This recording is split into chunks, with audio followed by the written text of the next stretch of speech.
Hello. कुछ बोलने से पहले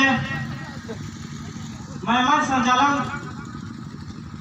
मेरे चाचा तुल्य आरपी सुमन को तहे दिल से धन्यवाद देना चाहूँगा कि अपने से छोटे को उभरने का मौका मिला और इस मंच पे आकर कुछ बोलने का मौका दिए। और यहाँ पे दूर दराज से आए हुए सम्मानित साथियों इसी प्रांगण में बैठे मेरे गुरुजी कृष्ण मुरारी सिंह, माननीय श्री प्रदीप सिंह पटेल, बीमा के महामंत्री विवेक कुमार राठौर और इस कार्यक्रम के अध्यक्ष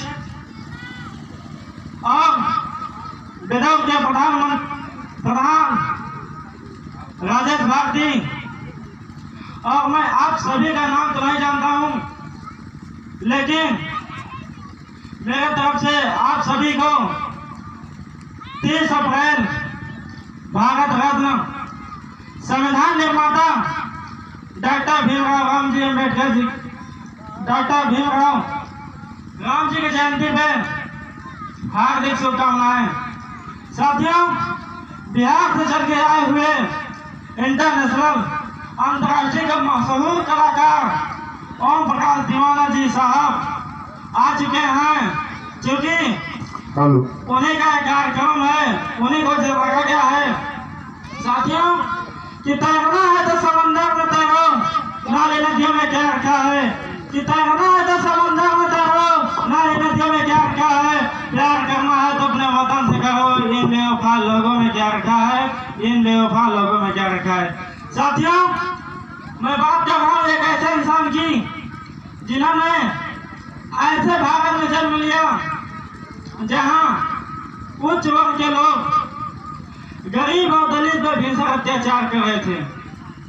साथियों, मैं बात कर रहा हूँ भारत रत्न संविधान निर्माता डॉक्टर भीमराव रामजी अम्बेडकर जी के चरणों में नमन करता हूँ और मानवता के पथ पे चलने वाले भगवान गौतम बुद्ध के चरणों में नमन करता हूँ।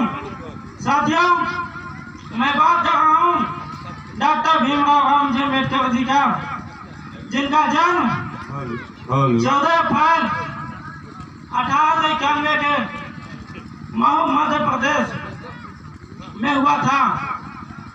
इनके पिता का नाम रामजी मालोजी सतपाल था। इनके पिता ब्रिटिश सरकार में सूबेदार के पद में थे। इनकी माता भीमाबाई, इनके पिता ब्रिटिश सरकार में थे। परिवार महार जाति से था। साथियों, परिवार महार जाति से था जिन्हें लोग बेहद ही निचले तबके के मानते थे। साथियों, बाबा साहब अपने जीवन में बहुत सी अन्य किताबों का अध्ययन किया और उन्हें किताबें सिलेक्ट करके पढ़ना शौक हो गया था। हम सबके बीच में सम्मानित बड़े भैया, सम्मानित लल्लू उर्फ राणा श्री आ चुके हैं। हम चाहेंगे परम पूज्य मौसम बाबा साहब के चिर पर मालार्पण करके स्वागत करें और भगवान गौतम बुद्ध के चिर पर प्रकट करने का काम करें।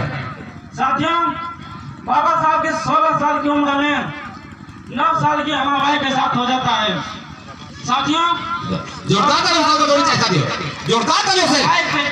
समय टीचर के लेक्चर से होता है, जिन्हें वो पहले ही बता दिया कि कृपया मुझसे दूर रहें, मैं एक अछूत हूँ। साथियों, पढ़ाई का विवाह का अंदाज, पढ़ाई का जुनून कैलेश्वर को बहुत प्रभावित कर दिया। तो उन्हें बड़ौदा के महाराजा संभाजी गायकवाड़ जी के पास ले गए और संभाजी गायकवाड़ ने कुछ प्रश्न पूछे जिन्हें भीमराव ने बहुत अच्छे तरीके से जवाब दिया। साथियों, मैं देख रहा हूँ बिहार के मशहूर कलाकार आ चुके हैं, इसलिए मैं कम ही समय ले रहा हूँ। और साथियों, महाराजा बड़ौदा के संभाजी गायकवाड़ बाबा साहब को कोलंबिया यूनिवर्सिटी अमेरिका भेज दिए, जहाँ उन्होंने DSc, MSc तथा बैरिस्टर की डिग्री हासिल की। साथियों, वहाँ 1990 में भारत वापस आए। साथियों, उन्होंने वकालत शुरू किया और वकालत शुरू करते हुए उन्हें देखा कि गरीब और दलित का कितनी बुरी तरह से शोषण किया जा रहा है। उन्होंने अपना पूरा जीवन दलित और अछूत को मिटाने के लिए समर्पित कर दिया। साथियों, उन्होंने मुसलमान और सिखों के अलग से मतदान को देखते हुए उन्होंने गरीब और दलित के लिए अलग से मतदान की मांग उठाई, लेकिन गांधी जी आमरण अनशन पर उतर गए। साथियों, देखिए, हम असहाय लोगों को कोई खींच रहा है तो कोई उबार रहा है, लेकिन ब्रिटिश सरकार ने उन्हें अलग से मतदान न देते हुए उन्होंने सिर्फ मतदान का अधिकार दिया, जो आज हम वोट देते हैं, अपने भविष्य और अपने नेता का चुनाव करते हैं। साथियों, मैं ज्यादा न बोलूँगा, हाँ ज्यादा नहीं बोलूँगा, लेकिन साथियों आइया चलो बाबू 15 अगस्त 1947 को हमारा देश आजाद हुआ और हमारा देश आजाद होने के बाद हमारे संविधान बनाने के लिए हमारे भारतीय नेताओं ने संगठन बनाए और संगठन बनाए। ब्रिटेन के प्रधानमंत्री विंस्टन चर्चिल ने कहा बनाने भारतीयों को अपना संविधान भारत में से डाइवर्सिटी है कि भारत का संविधान बना पाना इम्पॉसिबल है। साथियों, लेकिन इतिहास गवाह है साथियों, बाबा साहब ने इतने कम समय भारत का विश्व का सबसे बड़ा और लिखित संविधान को भारत को दे दिया, जो कोई नहीं दे सकता था।